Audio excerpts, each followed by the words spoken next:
mga arty! So ngayon, meron naman tayong art haul. Okay, from Singapore. So ngayon, mag-art haul tayo sa mga art materials na binili namin sa Art Friend ulit. Ito naman this time, yung mga art materials na binili namin sa ate ko. No? Sinamahan ko lang siya. Papakita ko sa inyo. Para matuwa kayo. Sana matuwa kayo. Okay? So ito yung plastic. Diba? Ang laki. Oh, sobrang laki niya. So, ito yung naman. First one, yung 18 by 24 na canvas. Laki niya. Ayan, bibili na naman. Oh, and then, meron din isa na ang size niya naman ay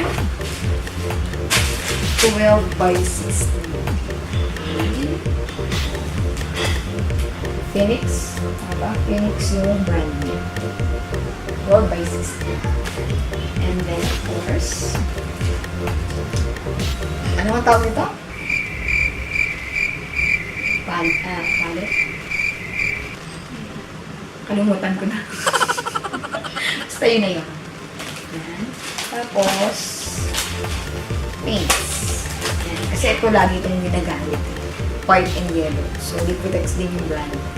And then, lemon yellow and titanium white yung color na pinili namin. Kasi lagi siyang gamitin.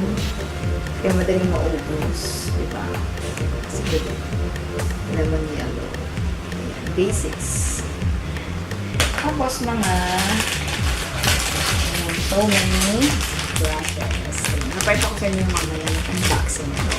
Ha? So, ayan po yung second art haul na binili namin. Ayan. So, in 3, 2, 1, mag-unbox tayo.